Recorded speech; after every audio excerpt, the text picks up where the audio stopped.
Carlos Alcaraz is hitting the ground running in Melbourne as the Australian Open 2025 looms just around the corner. This guy isn't messing around. He's grinding hard to kick off the year with a bang at the first Grand Slam of the season. The Mercian has wasted no time and is fine-tuning every damn aspect of his game to make a statement on the lightning-fast Aussie courts. For his warm-up sessions, he's teamed up with French youngster Giovanni Mpet Perricard, a fearless and aggressive player who's ideal for adjusting to the pace of hard courts. But here's the kicker. This Tuesday, January 7th, Alcaraz will share the court with none other than Novak Djokovic. Yes, the Novak Djokovic, one of his biggest rivals and inspirations in the sport. This practice session isn't just some casual hit-around.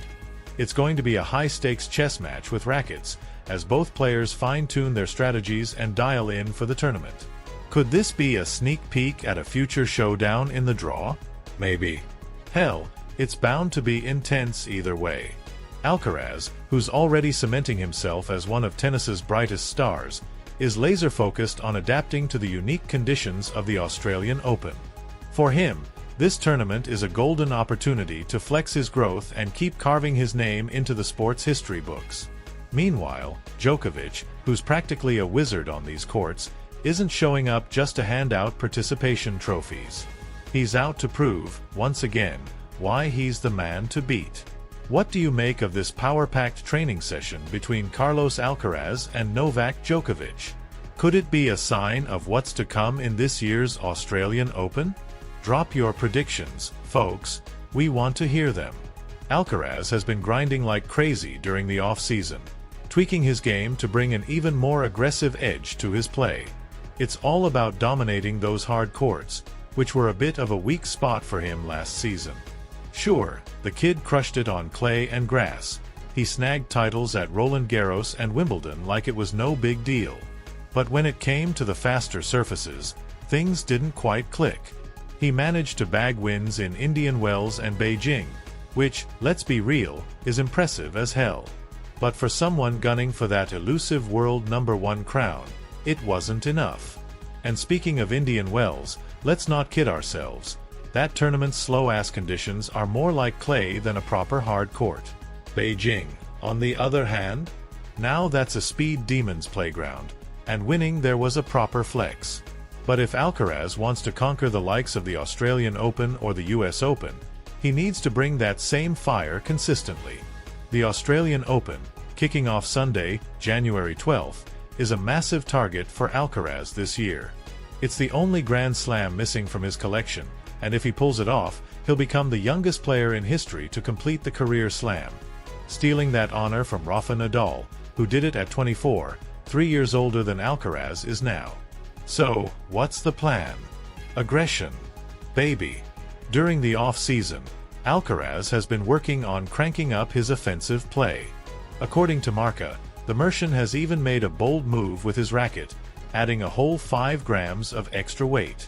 Yeah, 5 grams might sound like nothing, about as heavy as a sugar cube, but at the elite level, that tiny tweak can make a world of difference.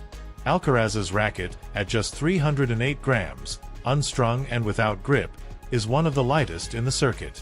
It's practically a feather, giving him insane versatility on the court. The stakes are high, the hype is real, and Carlos Alcaraz is ready to blow the bloody doors off in Melbourne. Buckle up, tennis fans. 2025 is about to get wild. Let's talk about Carlos Alcaraz and his racket game. A story that's got a sprinkle of science, a dash of risk, and a whole lot of badassery.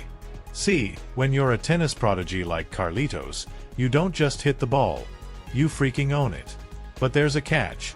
His superlight racket, which is practically a toothpick compared to others, demands he hits the ball cleaner than a germaphobe's countertop.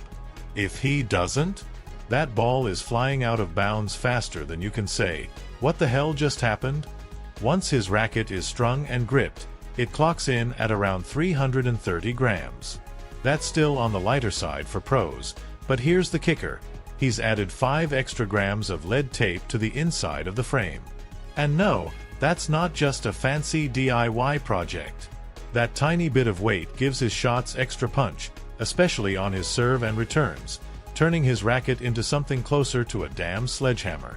Plus, it's perfect for smashing flatter shots, an absolute must on fast courts, and charging the net like a maniac to finish points. If there's one thing Carlitos loves, it's dominating up at the net. Now, this isn't some random idea he pulled out of thin air.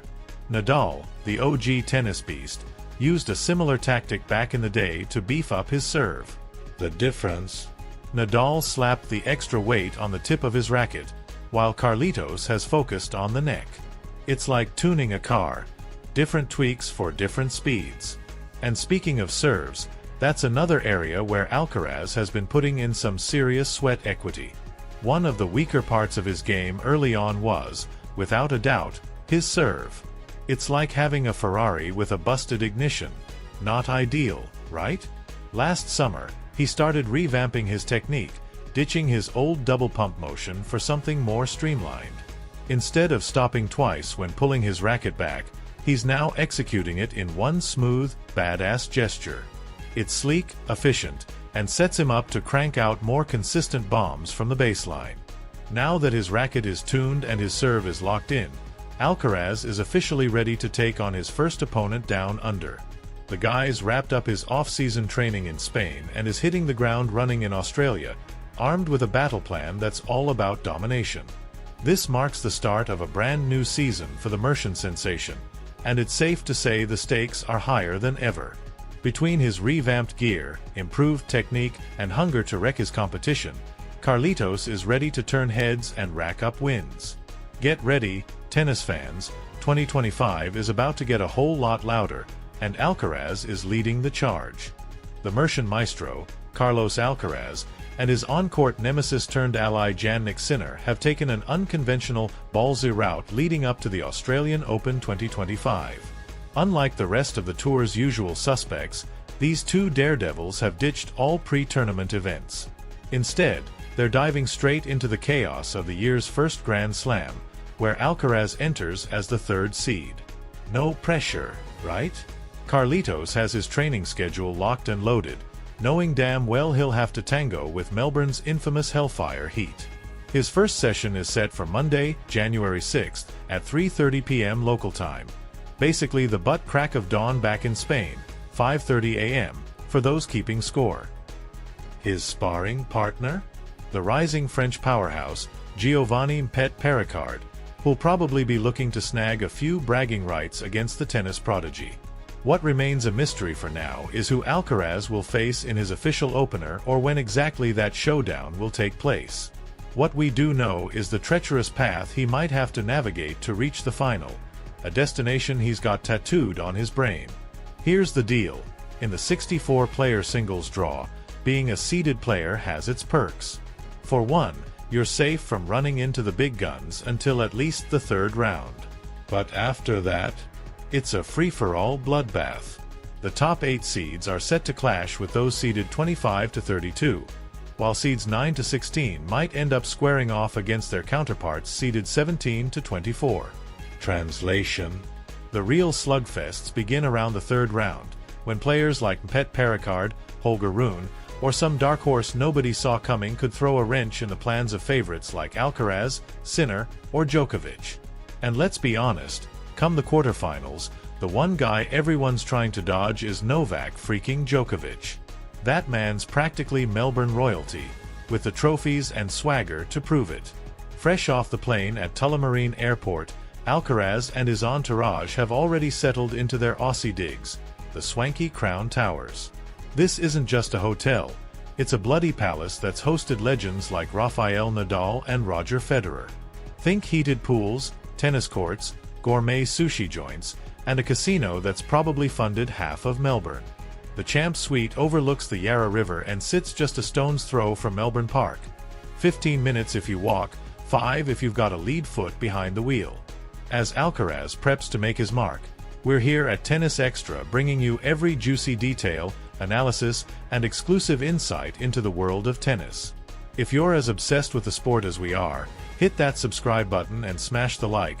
It's the least you can do for a channel that lives and breathes the court drama. From player strategies to tournament gossip, we've got it all. Join us and dive into the madness of the 2025 season. Because trust us, it's going to be one hell of a ride.